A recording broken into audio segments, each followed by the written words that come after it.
time to welcome in the sports professor, Rick Horrow. Rick, are you in the state of Florida driving around? What do you got going on? East of Arcadia, ladies and gentlemen. East of Arcadia. Dunkin' Donuts, trying to figure out what's healthy on the menu, but I did the best I could.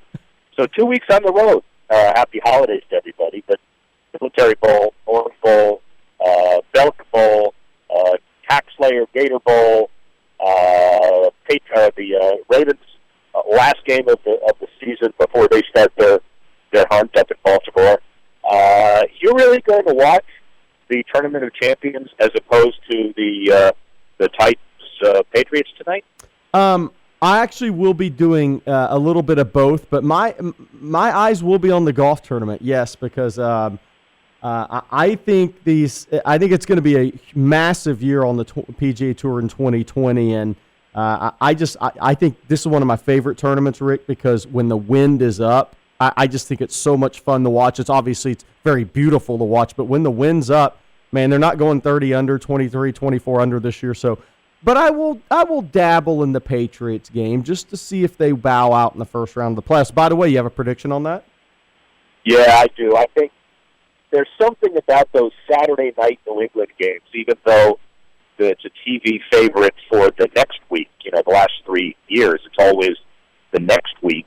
The Tuck rule with the snow, Vinatieri's 400-yard kick, and everything happens on that Saturday night, and they do predict snow tonight. So I think that's kind of cool. I was tempted to go to the Patriots tonight, the Eagles tomorrow, but man, listen, being on the road, living in South Florida, I know we're getting a weather forecast. I'm just beating the front coming over, but I'm going to play some tennis and then watch the games. And then tomorrow night, nobody asked me, but that Eagles-Seattle game is dramatic because the Eagles are in it. They probably shouldn't have been.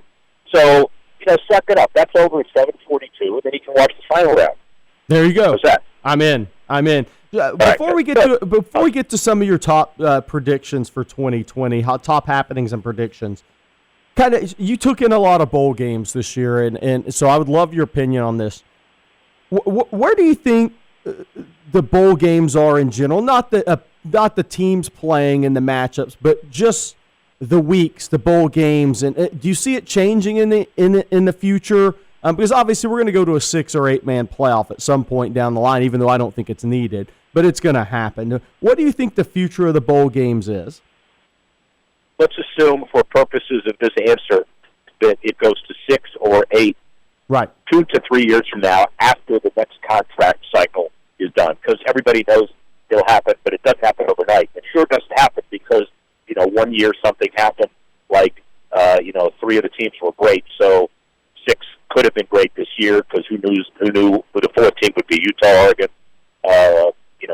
somebody else, Georgia. But that's not the way you do it. You do it based on contracts, and so let's assume that does happen. The biggest issue to me is not the Belk Bowls and the Tax Slayer Bowls because ESPN has those contracts. You average about 40,000. The teams satisfy their ticket requirements somehow. The local tourist board gets the deal done, and everybody wins. And television avoids the empty seats because that's not what matters. I do think that the New Year's Day 6, which is a misnomer because they're not on New Year's Day, the ones that are not integrated into playoffs, they've got to look for some credibility. Yeah. So I know Virginia, Florida this year ended up being a fairly decent game, but it's not the way the Orange Bowl used to be. Used to go to the Orange Bowl parade way back when, leather helmet days, you weren't even born yet. But that was a tradition where Fiesta, orange, cotton, rose, now peach, and I guess when you expand the playoffs, then the New Year's 6 gets wrapped into that process, so maybe it's resolved positively, but I'm more worried about image than I am economics. And that's the sports professor Rick Horrow joining Honda Classic Live on ESPN 106.3. Your number one topic, which I love this topic actually, because this is going to be more important when we talk in the future about college athletes and licensing and all that. But the XFL is on its way to being a serious competitor for and in professional football. Why is that your opinion? And first of all, before you get to your opinion, I agree with you. Wow, that it's very rare. Opinion Well, that means I've got to recalibrate. Yeah, that means you need to rewrite this article. Okay. Rewrite this whole thing. Yeah, I'm going to put it down to number 20 as number 1. Well, the reason I do number 1 is because nobody expects it, and also it's they're deliberately kind of below the radar. They're just starting to do ads, but let's remember that it's ESPN and Fox and Oliver Luck and Vince McMahon's money and learning from prior failures, and they're also moderating expectations. Washington's franchise is a good example. They're not going to be in the FedEx Field where it looks like a cavernous place. They're going to Audi Field, which is 20,000 seats, soccer stadium.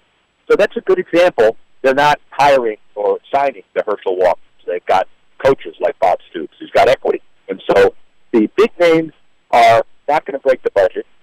I'm really not sure if it's going to succeed. I think there is a strong appetite, especially at the $20 to $40 to $60 number, for good, affordable after NFL football. And the one thing I guarantee is come May or June, you're not going to see this league run out of money and be a dinosaur like the AAF. You know, if you ask people today what everybody was talking about last year beyond the NFL after college, it was, man, this AAF is going to succeed. Well, that lasted about 6 days. The XFL will not be that. And I'm looking 4, 5, 6 years down the line, but the reason I believe it's all timing. In the XFL, the reason I believe if they can hang on here for 3 years and put a good product on the field and get some eyeballs at a good price point, name, image, and likeness will dominate college sports conversation in 2020.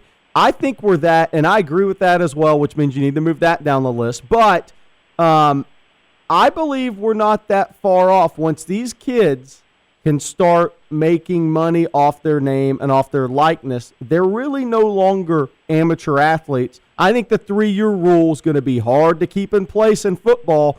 So if that XFL is successful, it's almost going to transform itself into minor league football. Do you agree?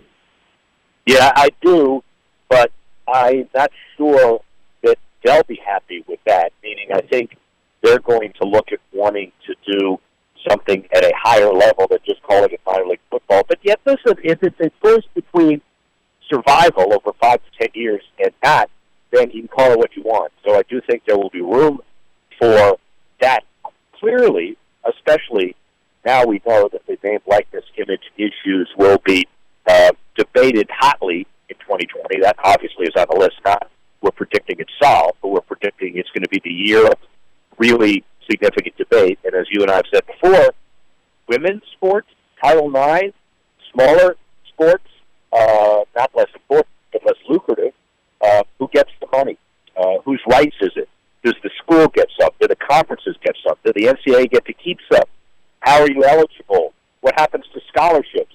You know, these are all great questions, and nobody has the answers yet. So 2020 is going to be a great year to try to figure that out. Well, I think that's a great point, Rick, because most people just think about football player Tua Tagovailoa, Sam Ehlinger, whoever your top players are at schools. Oh, they're going to have the ability to make millions of dollars off their names while they're playing college football. But what's not talked about is what could negatively affect the rest of college sports, because really one sport carries all sports, and sometimes basketball, a few select schools, but it's pretty much football carrying the day. So what happens long-term with all those other sports, especially Title IX, the sports that aren't money makers, and men's sports other than football and basketball? What happens to that? And two, well, you brought up a great point. Do you think this becomes a university and conference thing more than a player-only thing? Yeah, well, if I'm the NCAA, and I know they're thinking about this right now, I really spend time on being the author of the solution, not being the entity that everybody resents, like Weissman and Memphis and basketball. So all of a sudden, the NCAA looks like the devil. They've got to start very quickly branding themselves as the creator of a solution-oriented issue regarding name and likeness, or we're not going to get anywhere. They're going to be basically irrelevant, and the conferences are going to step up, kind of like the television deal after the court cases years ago. The NCAA had a chance to govern all that, and they did for a while. But now, each conference makes the TV deals, as we know, and I think each conference is looking to make the licensing deals. If the licensing deals are done correctly, process-wise, you may get more money for golf programs, for example. Why not give a golfer the ability to go to school, earn some money, look at this as a legitimate alternative to the minor league golf circuit, and generate more money for the university's golf program? Then schools like University of Miami that had a storied golf college history, may have a reason to budget for it in the future. So I'm just suggesting that there are a lot of ideas that are creative, and it's going to cause a lot of discussion, and I think it'll be good discussion. And since you brought up the Hurricanes, did you watch the Independence Bowl? Oh boy, do you have to go there? I'm talking about golf at the University of Miami, not football. But I will tell you this: if there were a golf team, University of Miami, and you put them in a football uniform, they'd have scored as many, if not more, points than the football team did, which is zero. Listen, I don't know what to say other than thank God the off season has come, and there are a whole lot of people who grow up in South Florida who still love the brand, and you got to enlist some of those University of Miami heroes and icons like the Ray Lewises and the Ed Reeds, who are really hurting inside of the team is the way it is, right? But get them out there and start recruiting. Look, Ed Reed coached in the Under Armour game with us this year. First time he's coached in the game, and those guys are definitely hurting. I'm just putting it out there. Listen to Ed talk and listen to him speak. When the cameras weren't off, and I won't say they're distraught because those guys have a lot of money and they've had great careers and they're in the Pro Football Hall of Fame and they have great lives, but they're concerned.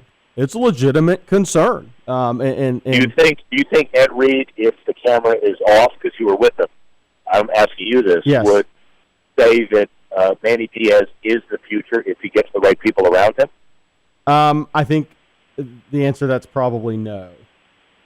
But because I think the thought is, and look, guys, Tom Herman's going through it at Texas right now. He had to replace 7 or 8 staff members, both coordinators. But I think these guys are really judged by the staff they initially hire. You get your dream job. It's one thing to get your dream job. It's another thing to know who to hire to make your dream job sustainable. And I think that is where there's some disagreement with players that played there is they didn't like the initial staff. And now you're seeing some changes starting to be made to that staff. So I think that's where a lot of the conversation goes.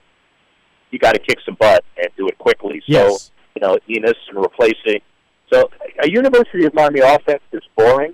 I mean, when did that ever happen? It's just, its defense has always been, because you're going to have some monster defensive linemen who are always going to make things interesting, and some quick backs. Right. And the linebacker core, which was amazing, now they got to replace that. But the offense, when the offense was on the field, I would get a beer or I'd go somewhere else because I know nothing was going to happen. I'd come back after the punt.